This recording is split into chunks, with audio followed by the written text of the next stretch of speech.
Okay, everybody, hi, hello, good morning. I'm Charlie Baba. Yogi he Hari Bhakta Bhaktaruka Santapa Sabnasanya he Sirma Satila Unia Mrigalinia Mrigokarma Mrigalia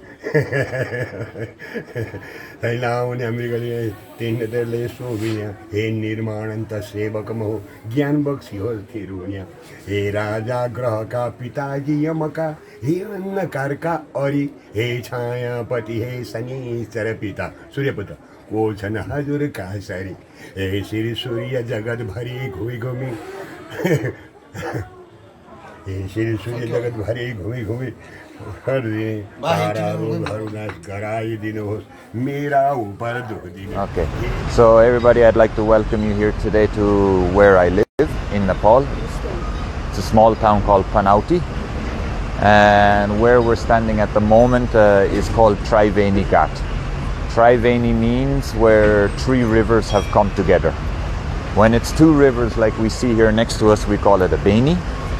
And when a third river meets it as well, it's called a Triveni. So what makes this little part in Panauti really more special is that the third river, which we call Laliwati, is an invisible spiritual energy ley line. So if you'd all like to come and join me, I'm happy to show you this now. I've been living here now since almost 8 years. I practice Hindu spiritualism with my guru, who is a Nepali. And I took initiation with him back in 2010, so 10 years ago. And while I'm here, I like to show you some of the few little practices that happen in Hinduism in the early morning when people do rituals, or in our language we call it a puja. So come on, guys. So as I was saying already, a Tribeni is when three rivers come together. The river that's here in front of me or behind you guys, we call Punya Mata. And the river on the other side, which is the one I live next to, is called Rosi. And then the third river, the spiritual energy line called Laliwati, is represented here.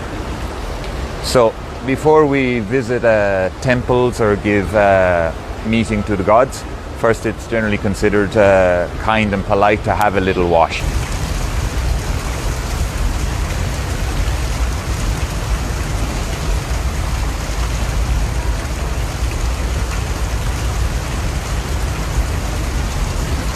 Almost all our cultures in the world believe in a little bit of water beforehand. Like when you go to church, we have the water. When we go to a mosque, we have the water, and it's the same here in Hinduism as well. I've brought a few gifts today for the gods. And in that, I'll give you a little explanation of what I have. So first, I have what we call dupati. Everybody knows incense. So for us here, this is a little more natural version. It's just some handmade paper that has been rolled. And if I can take it apart now, I'll show you what's inside. I super like this. It's just some dried herbs with some scents made in a handmade paper, as I was saying. So when I go around to my favorite 5 deities, I'll be giving some of this to each of them. And then also we should be carrying some little gifts. So here we have what we call Jau and Til. Jau is barley. It's one of the oldest known grains to man. And then the second one is black sesame. And it's believed that black sesame has like an ability to balance spiritual energy, like take away bad energy and bring in good energy. So when we go around and say hello to the gods, we should put a little gift. So one will be incense, one will be Jau Til. And then along the way while I was coming today, I also picked some flowers. When a Hindu ritual is going on, the first thing that people do is they give reverence or namaste to the Lord Ganesha. Ganesha is the son of Lord Shiva and his wife Parvati. So first now we need to take a little look around and see if we can find where Ganesha is.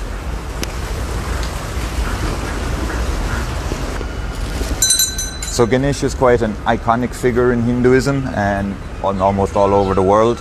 He's the deity with the large elephant head. So in my practices, I give a lot of work towards 5 deities.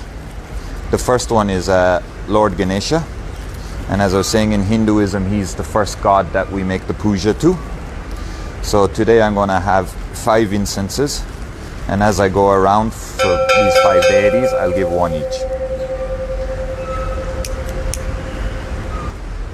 In Hinduism, most rituals and highs and hellos happen very early in the morning, so your timing for today's show is actually quite perfect.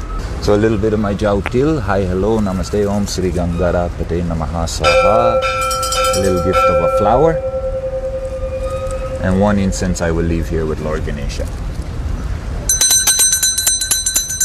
In Hinduism, we often hear the bell, and the bell is connected with the word Om. Om resonates from the bell, and it's considered that when Lord Brahma, who's seen as the creator in the pantheon, when he was traveling through the universe in the beginning, he was chanting the word Om, and from this Om the universe came together. So now we've made our puja to Ganesha. Now we're going to take a look for Mataji. Mataji is the lady in the situation. So again, we'll come with a little bit of Jautil.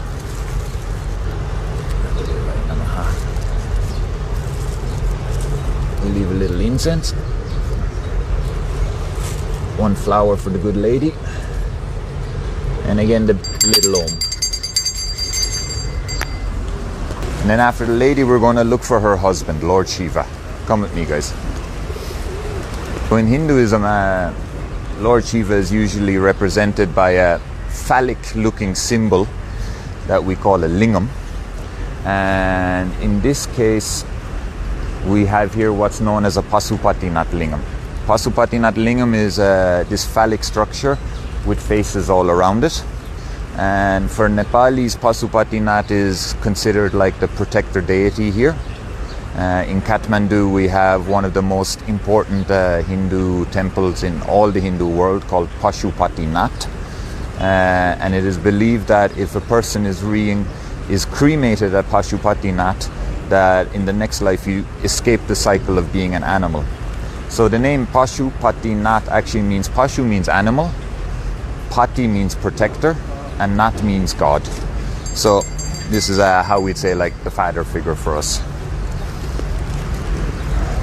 Om Namah Shivaya.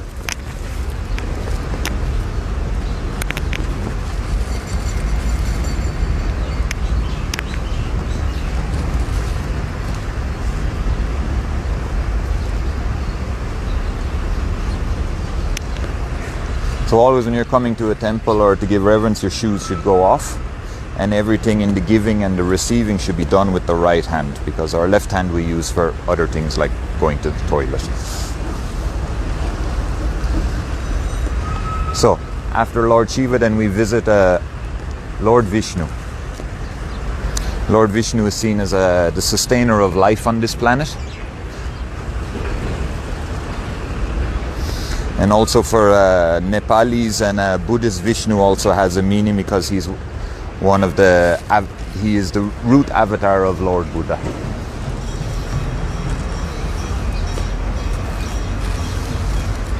Om Sri Vishnu Namaha Swaha.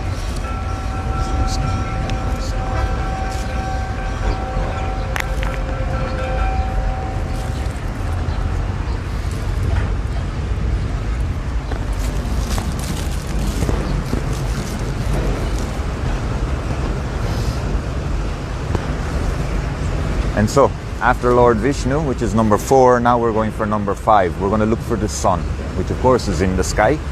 But here in Panauti Ghat, we have this one wonderful little statue that I'd like to show you guys. So in Hinduism, astrology plays a massive part. It's believed that anyway, our life story is written, and that the planets and the planetary alignments are constantly making vibrations in our lives and helping to predict our good times and our hard times and so on and so forth. So here we have a little picture of Surya, the sun, surrounded by the other 8, so in total there's 9 deities in the astrological pantheon. And this statue I have seen nowhere else, only here in Panauti.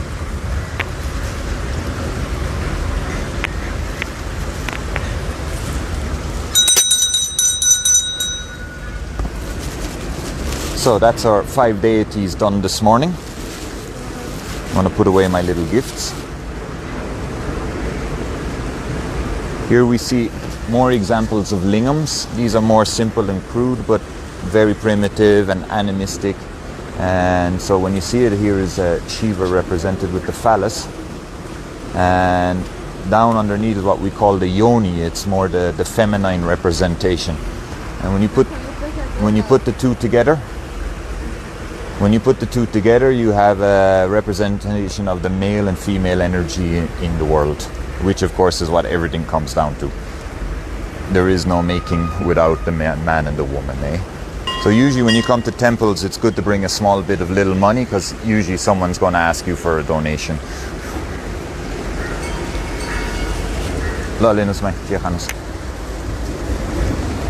Just one few little things. Hinduism is seen as a very animistic, primitive religion.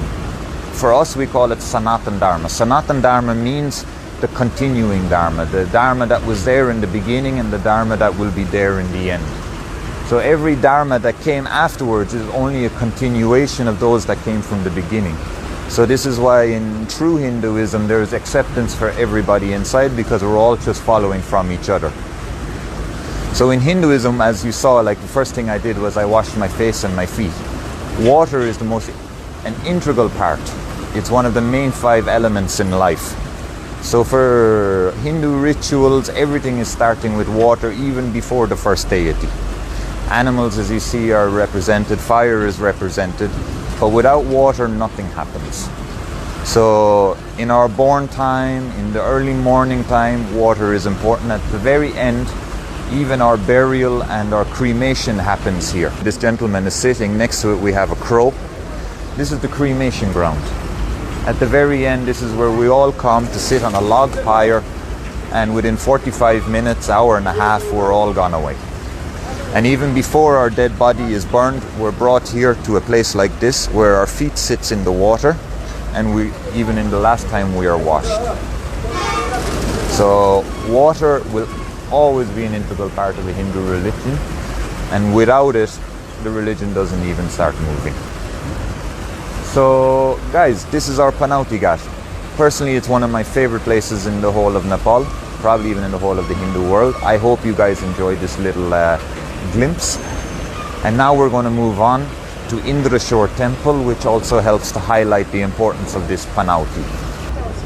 So here is a trident. We see this a lot also in our own European cultures. You know, Jesus liked to talk about the Trinity. Saint Patrick liked to talk about the Trinity. Here in Hinduism they had it first, and this is the weapon of Lord Shiva, and again Vishnu, Brahma, Maheshwar. You can just feel the history soaking through the place, eh? Here in Panauti as well, every 12 years we have a very, very, very large festival. One of the largest festivals that probably happens in Nepal as well. And in this time the waters here turn to Amrit. And Amrit means something like ambrosia, like nectar. Millions of people come here to take a wash in this Cremation Ghat. So the last one was 10 years ago, and in 2 years' time, in 2022, will be the next one. So if you have time and interest, you all should come and check this out. It's super cool. The people of Panauti are super lovely, and they love to have their guests come and visit the place. So now we're going to go visit the main deity and the main temple and structure here in Panauti, which is connected with a god called Lord Indra. Lord Indra came and stayed here for 12 years, which has a connection to that festival, because at the time he was quite ill. And the illness he had taken on was given to him as a curse by a yogi, a holy man.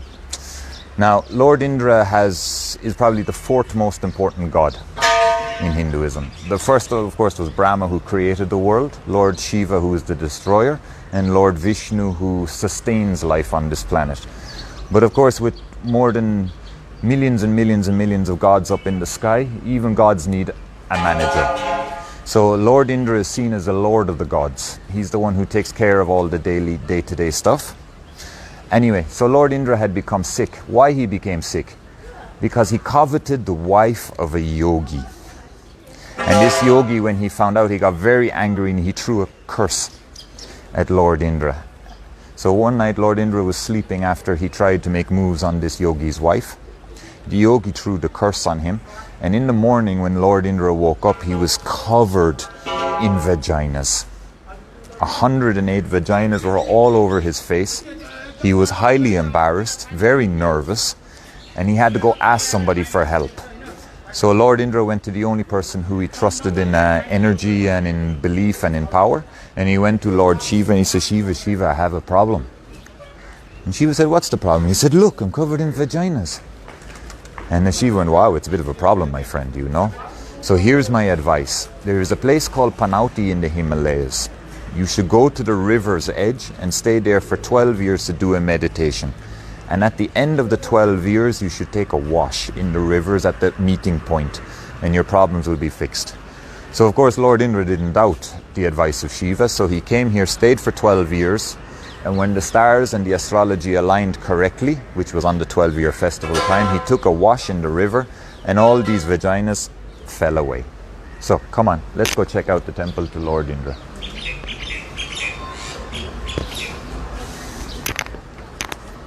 You see now people are putting a tent together.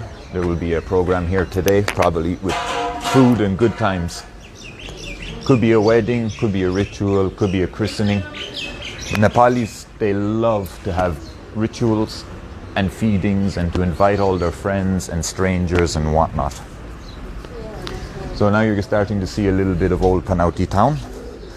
The main community here is Newari. It's a small subdivision of the Nepali culture, mostly located around Kathmandu and the Kathmandu Valley.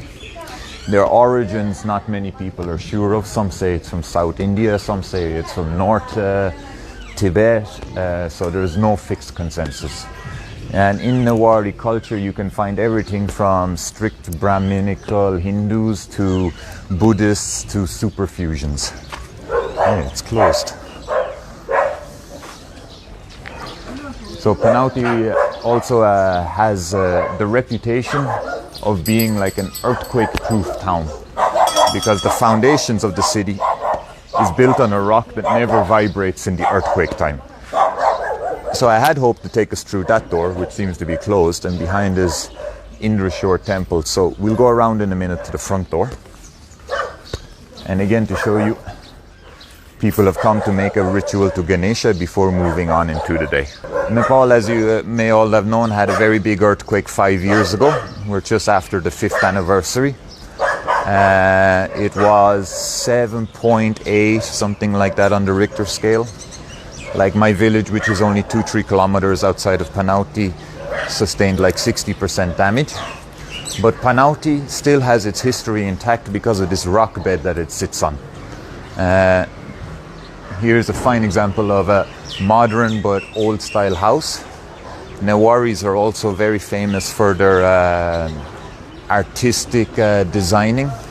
They've always been known for doing like metal works and carpentry works and religious picture painting. So that's what's again really cool about Panauti. You can come here and see the history of the place that has not been disturbed so much since the beginning of time. Even when you go to Kathmandu, even the temples and stuff have been rebuilt 1, 2, 3 times with different earthquakes. There's many dogs in around the streets, but the municipality systems through the years have been working on street dogs here, especially with like sterilization programs. Veterinaries will come along and pick up the dogs, do a circumcision or something like that on them, and return them to the street then the next day so they can't reproduce. In the old days, when we used to go through Kathmandu at night, you couldn't even walk. In Nepali homes, you will find that every home has a deity. There's the temples on every corner. Every house has a temple. Every street has a temple. Temples and deities can be big, they can be small, it can be just one little rock. It can be just a point for making an intention of love and devotion. Here is we have the Nepal Vocational Academy, and it's a place for bringing youths and training them in the old skills of carpentry and building to keep on the tradition that a lot of people are moving away from. And it's another one of the high points that I like about Panauti. And this has been a program run by a guy called Rabindra Puri. And he's been doing this all around Nepal now for the last 10-15 years, taking old buildings and restoring them. Yeah, here we can see a statue that's already in process, just missing its features. You can see already somebody's put in the eyes and the mouth. This is the old style of Nepali windows, again with super fine detail. And if you look up to the houses, there's many other examples, especially here is a very old one. Here, just here, sweetheart. And it's places where people love to sit in the mornings and evenings and watch life go by on the streets. All done by hand, eh? At certain stages, even the bricks were done by hand. Afterwards fired in the earth bricks are afterwards fired in a large chimney stack.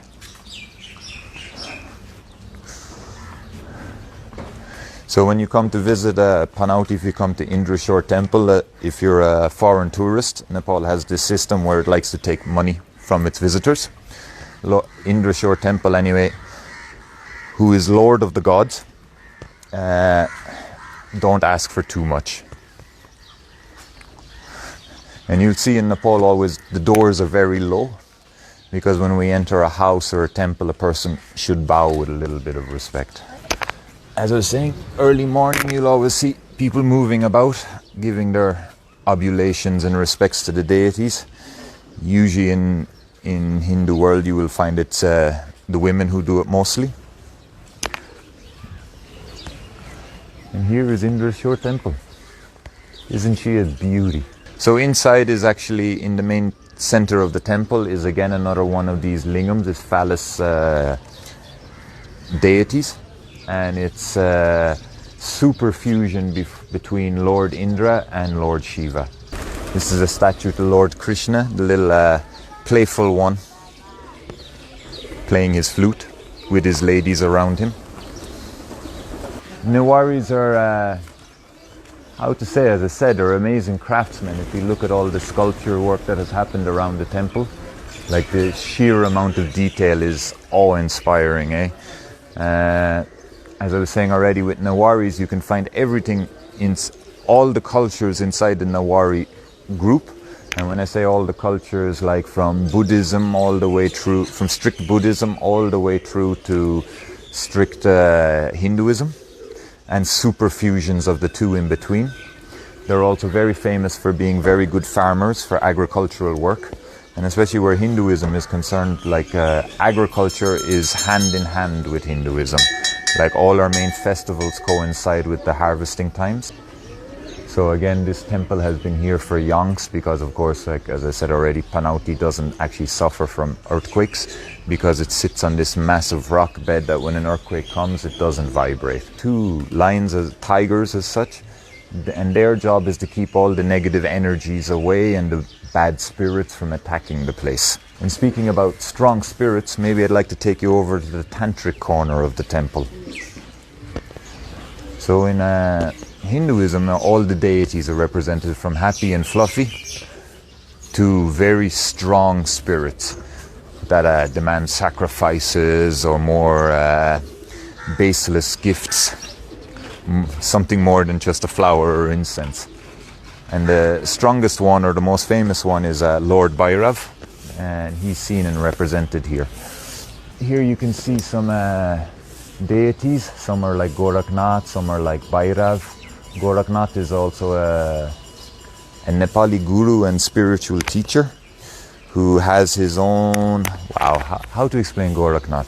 He is like a protector deity for Nepal. All the kings have always come to his teachers to take advice on social matters in the country. And especially if we look on this hill here behind, at the top of Panauti, there is a temple and a group of Nath yogis who live here. But for our show today, it's a little bit too far away for us to visit. But if you come to Panauti, you should definitely go and check it out. So Panauti also every year in the month of June has a jatra, and in this moment it's like people come with 2 chariots and they take the deity from this temple and place it in one chariot, and they have a celestial fight with another deity and another chariot. Anyway, we will come slowly to that place. Main business of Nepalis by percentage is agrarian. And then those who don't do agrarian, they have the like and desire to reach towards like doing business, running shops, general mercantile. As I was saying, like in the Nawari culture that we live in, like agrarian, everybody has land. In that way, Nepal is quite rich. And then afterwards, it's trades. So like from the highest priests to shoemakers, which are considered like lower castes in the old thinking, not anymore, thankfully. Soldiers, fighters. Nepal has a strong history and culture of defending its country and expanding it as time went by. Other businesses that they do is a lot of trading. You know, you have to remember Nepal is a landlocked country. For most of its history, it has the Himalayas to the north, which are almost unpassable in the old days. Only now it becomes openable. And before that, the south was just a massive swath of forest that was infested with mosquitoes, malaria, man-eating tigers, snakes, rhinos, and not many people were able to come through in those days. So this is why, like, Nepal is also a wonderful country, because it's just opened up into the world, eh? Like until 60 years ago, when King Mahendra opened it up and the hippies started coming in and making the place famous, these people were living here isolated. So everything that's come here has only come here in 50, 60 years. Namaskar, probably the best definition I've heard is what is inside me is recognizing what is inside you. Because we're all the same in the end, right? What is traditionally seen as Nepali is a Hindu, and Hinduism has on one level very like strict vegetarianism, so no meat, no alcohol, no eggs. But as I said, everything is represented here, so meat is also part of it for some people. Rice is a major foodstuffs. Vegetables that people grow in their land, their own goats that they raise up. Nepalis don't eat beef, as the cow is seen as the sacred mother deity, and it's the national cow of the national animal of Nepal. What else goes on here for food? People love to have snacks like momos, chow mein, tukpa, kind of wheat-based. Some areas you go, people will eat a lot of roti, which is a homemade unleavened bread cooked on a hot plate. What else do people like here? Chai. They really love you milk tea in Nepal. Here we have what's called a pati or tati, and these kind of structures are like a social initiative for people to have a time pass in the daytime. People will come here and play chess, or when the weather is too hot. In the full moon month of June, many people come here for a festival, and this festival is represented by these huge chariots. They make two chariots, and they put two deities into the chariots. One is Bhairav, which was the temple we went to, and the other one is Bhadrakali. And it's one of these community moments where everybody comes together. And thankfully in Newari culture, they have a very good culture of making very strong alcohol from their own fields, from the products of their own fields. And they bring their deities, they install them inside these carriages, and then the guys, they break into two teams and they push and pull these chariots in a competition against each other. And it's not a race. What they actually do is they crash and smash into each other until one wins over the other. And this whole square, this whole area, you can barely even squeeze into the place. Young lads, old lads, women, young, old, the whole thing are here getting full caught up in the fervor in the moment. And they just take one lot on that end, one lot on this end, and they just keep going, crashing against each other and having a competition to find out who comes out the strongest. It's a super cool time to come and visit. The national cloth, mostly it's a cotton weave, But the more nationally identifiable part is the style and design that they have. Nepalis are known for always, especially the men, for wearing a hat, and they have one particular design that's very famous here, and it's called the Daka. Thank you, Ajay. So it's called the Dakatoka, and it comes from the southwest of Nepal. It's part of the Nepali national identity. My head, of course, with my dreads is a little too tall. And it's considered to be super respectful when you have meetings and ritual times that you should be wearing a topi on your head. Not so long ago you weren't even... Thank you, Ajurla. Dhanyavad. Not so long ago you weren't even allowed to take your photograph for your national identity card or your registration or your marriage, things like that, without wearing the topi on your head. Women tend to wear, especially a married woman, would wear a red sari. A sari is a super long piece of cloth that is woven around the waist and over the shoulders. If you see a woman with red sari, it means that she's married, like this lady coming now.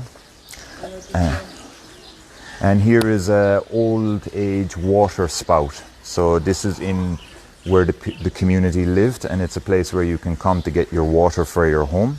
You can also come here to make rituals. It's where you would come to wash yourself, to do your laundry, to wash your vegetables before doing the cooking.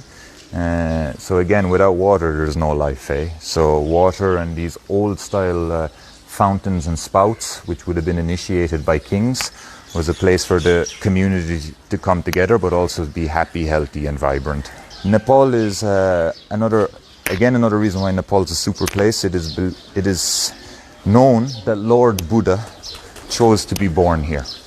He was born in a place called Lumbini, and this is why Hindus, especially in Nepal, have a lot of affection for Lord Buddha.